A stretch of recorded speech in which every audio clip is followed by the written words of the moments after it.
بسم اللہ الرحمن الرحیم۔ السلام علیکم نائنتھ کلاس، کیسے ہیں سب بچے؟ اللہ تعالیٰ آپ کو ہنستا مسکراتا رکھے، زندگی میں کامیاب و کامران کرے۔ جی بچوں، اسلامیات میں باب صوم میں آج ہمارا تیسرا ٹاپک ہے عام الوفود۔ سب سے پہلے ہم اس کے حاصلات تعلم پڑھ لیتے ہیں۔ عام الوفود کا معنی مفہوم جان سکیں گے، عام الوفود کی اہمیت اور اس کی معنویت کو سمجھ سکیں گے، تین وفود کے اجمالی حالات اور نبی کریم خاتم النبیین صلی اللہ علیہ وسلم کے حسن معاملہ سے آگاہی حاصل کر سکیں گے۔ وفود کی آمد کی وجہ سے جزیرۃ العرب میں اسلام کے پھیلاؤ اور حجۃ الوداع میں اس کے اثرات کا جائزہ لے سکیں گے۔ نبی کریم خاتم النبیین صلی اللہ علیہ وسلم کی سیرت کو مد نظر رکھتے ہوئے مہمانوں اور وفود کے اعزاز و اکرام کرنے والے بن سکیں گے۔ عملی زندگی میں نبی کریم خاتم النبیین صلی اللہ علیہ وسلم کے حسن معاملات سے رہنمائی حاصل کر سکیں گے۔ اب ہم اپنے سبق کی ریڈنگ کریں گے اور ساتھ میں اس کے شارٹ کوسچن بناتے جائیں گے۔ سب سے پہلے آپ کا شارٹ ہے جی، عام الوفود کا معنی تحریر کریں۔ اس میں ہم لکھیں گے عام کا معنی سال اور وفود جمع ہے وفد کی، جس کا معنی لوگوں کی جماعت ہے۔ پھر بنائیں گے یہاں پہ عام الوفود سے کیا مراد ہے۔ عام الوفود سے مراد وفود کا سال 9 ہجری میں پورے عرب میں سے اتنی کثرت سے کے ساتھ وفود نبی کریم خاتم النبیین صلی اللہ علیہ وسلم کی خدمت اقدس میں حاضر ہوئے کہ اس سال کا نام ہی عام الوفود پڑ گیا۔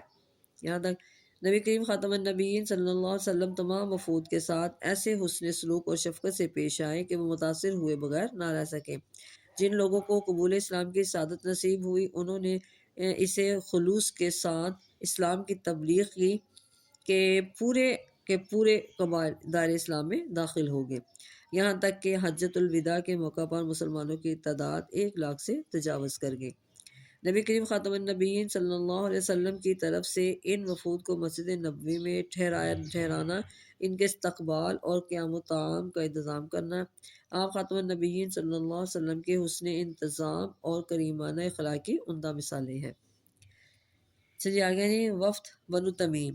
وفد بنو تمیم کا وفد 9 ہجری کے آغاز میں اقرا بن حابس کی قیادت میں مدینہ منورہ حاضر ہوا۔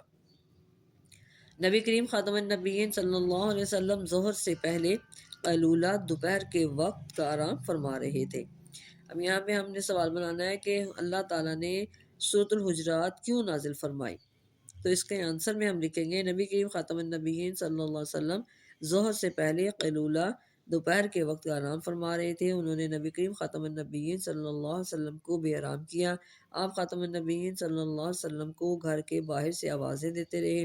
آپ خاتم النبیین صلی اللہ علیہ وسلم کے پاس حاضر ہونے کی اجازت طلب نہ کی تو اللہ رب العزت نے سورۃ الحجرات نازل فرمائی۔ یہاں تک آئے گا، جس میں رسول اللہ خاتم النبیین صلی اللہ علیہ وسلم کی بارگاہ میں حاضری کے آداب سکھائے گئے کہ اپنی آوازوں کو نبی کریم خاتم النبیین صلی اللہ علیہ وسلم کی آواز سے بلند نہ کرو۔ نبی کریم خاتم النبیین صلی اللہ علیہ وسلم کو یوں نہ پکارو جیسے آپس میں ایک دوسرے کو پکارتے ہو۔ یہ لوگ اپنے ساتھ بڑے فصیح و بلیغ شاعر اور خطیب لے کر آئے تھے، جن کے مقابلے میں نبی کریم خاتم النبیین صلی اللہ علیہ وسلم نے بطور خطیب ثابت بن قیس کو جواب دینے کا حکم دیا اور بطور شاعر حسان بن ثابت رضی اللہ تعالیٰ عنہ کو پیش کیا کہ اٹھو اور جواب دو۔ انہوں نے تسلیم کر لیا کہ آپ خاتم النبیین صلی اللہ علیہ وسلم کے خطیب اور شاعر ہمارے خطیب اور شاعر سے برتر ہے۔ اقرا بن حابس نبی کریم خاتم النبیین صلی اللہ علیہ وسلم کے حسن اخلاق سے اتنا متاثر ہوا کہ اپنے آبائی دین کو الوداع کہا اور وفد سمیت اسلام قبول کر لیا۔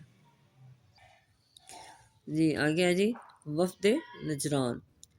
نجران کے نصارہ کا 60 افراد پر مشتمل وفد مدینہ طیبہ آیا، جس میں 14 بڑے سردار شامل تھے۔ نبی کریم خاتم النبیین صلی اللہ علیہ وسلم نے اس وفد کا پرتپاک استقبال فرمایا، انہیں مسجد نبوی میں ٹھہرایا گیا اور اپنے طریقے کے مطابق عبادت کرنے کی اجازت دی گئی۔ ان کی بہت خاطر تواضع کی گئی۔ اب یہاں پہ سوال بنے گا کہ وفد نجران نبی پاک صلی اللہ علیہ وسلم کے پاس کیوں حاضر ہوا تھا؟ یہاں سے آنسر لکھیں گے، یہ وفد حضرت محمد رسول اللہ خاتم النبیین صلی اللہ علیہ وسلم کی نبوت کی خبر سن کر آپ خاتم النبیین صلی اللہ علیہ وسلم سے مناظرہ کرنے آیا تھا، اور انہوں نے اپنے عقائد پر دلائل دینے شروع کر دیے۔ یہاں تک۔ یہاں پہ سوال بنائیں گے، اللہ تعالیٰ نے نبی کریم خاتم النبیین صلی اللہ علیہ وسلم کو ان سے مباہلہ کرنے کا کیوں حکم دیا؟ تو آنسر میں لکھیں گے، نبی کریم خاتم النبیین صلی اللہ علیہ وسلم نے ان کی اصلاح کی بہت کوشش فرمائی، لیکن وہ لوگ اپنی ضد پر ڈٹے رہے۔ پھر جب انہوں نے روانگی کے لیے مدینہ منورہ کے باہر پڑاؤ ڈالا تو اللہ تعالیٰ نے نبی کریم خاتم النبیین صلی اللہ علیہ وآلہ وسلم کو ان سے مباہلہ کرنے کا حکم دیا۔ یہاں تک آ گیا۔ اب یہاں پہ سوال بنائیں گے، جی مباہلہ کرنے کا حکم نازل ہونے کے بعد کون کون مباہلے کے لیے تشریف لائے؟ تو اس میں آئے گا جی، یہ حکم نازل ہونے کے بعد نبی کریم خاتم النبیین صلی اللہ علیہ وسلم، حضرت علی مرتضیٰ کرم اللہ وجہ، حضرت فاطمہ الزہرا رضی اللہ تعالیٰ عنہ، حضرت حسن رضی اللہ تعالیٰ عنہ، حضرت حسین رضی اللہ تعالیٰ عنہ کو لے کر نجران کے وفد کے پاس مباہلے کے لیے تشریف لائے۔ یہاں تک۔ اب یہاں پہ جی، ان کے پادریوں نے یہ روشن چہرے دیکھے تو کیا کہا؟ جب ان کے پادریوں نے یہ روشن چہرے دیکھے تو کہا کہ اگر تم نے ان سے مباہلہ کیا تو یاد رکھو دنیا سے تمہارا نام و نشان تک مٹ جائے گا۔ چنانچہ انہوں نے مباہلہ کرنے سے انکار کر دیا اور جزیہ ادا کرنے کے لیے تیار ہو گئے۔ ہاں جی، اہل نجران کے بارے میں نبی کریم خاتم النبیین صلی اللہ علیہ وسلم نے کیا فرمایا؟ اس کے بعد نبی کریم خاتم النبیین صلی اللہ علیہ وسلم نے فرمایا، قسم ہے اس ذات کی جس کے قبضے میں میری جان ہے، اللہ تعالیٰ کا عذاب اہل نجران کے نزدیک آ چکا تھا، اور اگر یہ مباہلہ کرتے تو انہیں جانور بنا دیا جاتا، ان کی وادی میں آگ بھڑکتی رہتی اور انہیں ملیا میٹ کر دیا جاتا، یہاں تک کہ درختوں پر پرندے بھی ہلاک ہو جاتے، اور سال ختم ہونے سے پہلے سارے نصارہ فنا کے گھاٹ اتر جاتے۔ آگے ہمارا ہے جی، وفد عبد القیس۔ اس وفد میں 20 آدمی تھے اور ان کے سردار کا نام منظر بن عائز اور لقب اشج تھا۔ اب اس میں سوال بنائیں گے آپ کہ وفد عبد القیس میں کتنے افراد تھے اور ان کے سردار کا کیا نام تھا؟ تو اس کے آنسر میں لکھیں گے، اس وفد میں 20 آدمی تھے، ان کے سردار کا نام منظر بن عائز اور لقب اشج تھا۔ یہاں تک۔ وفد عبد القیس کے بارے میں نبی کریم خاتم النبیین صلی اللہ علیہ وسلم نے صحابہ کو کیا خبر دی؟ آنسر میں لکھیں گے، وفد عبد القیس کی بارگاہ نبوت صلی اللہ علیہ وآلہ وسلم میں آمد سے پہلے نبی کریم خاتم النبیین صلی اللہ علیہ وسلم نے صحابہ کرام رضی اللہ تعالیٰ عنہم کو خبر دی کہ مشرق سے کچھ سوار آ رہے ہیں جو اسلام قبول کریں گے۔ وفد عبد القیس کے لوگ جب نبی کریم خاتم النبیین صلی اللہ علیہ وسلم کے پاس حاضر ہوئے تو آپ خاتم النبیین صلی اللہ علیہ وسلم نے ان کا استقبال فرمایا۔ انہوں نے حضور اکرم خاتم النبیین صلی اللہ علیہ وسلم کے چہرہ انور کی خوبصورتی کو دیکھ کر آپ خاتم النبیین صلی اللہ علیہ وسلم کے دست مبارک اور پائے اقدس کو چوم کر محبت و عقیدت کا اظہار کیا۔ یہاں پہ آپ سوال بنائیں گے، وفد عبد القیس کے سردار نے بارگاہ رسالت میں حاضری سے پہلے کیا اہتمام کیا؟ تو آنسر میں ہم یہاں سے لکھیں گے، اس وفد کے سردار نے حضور اکرم خاتم النبیین صلی اللہ علیہ وسلم کے پاس حاضری سے پہلے غسل کیا، عمدہ اور پاکیزہ کپڑے پہنے اور حلم اور وقار کے ساتھ بارگاہ رسالت میں حاضری دی۔ یہاں تک آئے۔ یہاں پہ جی، وفد عبد القیس کی نبی پاک صلی اللہ علیہ وسلم نے کس طرح حوصلہ افزائی فرمائی؟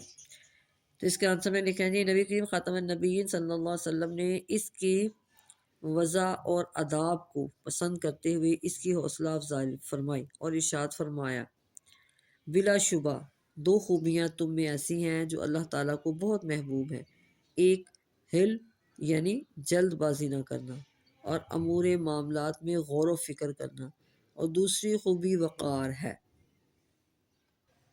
یہاں تک آئے گا۔ اب یہاں پہ آپ بنائیں گے کہ نبی کریم خاتم النبیین صلی اللہ علیہ وسلم نے کن مہینوں کے بارے میں انہیں آگاہ کیا؟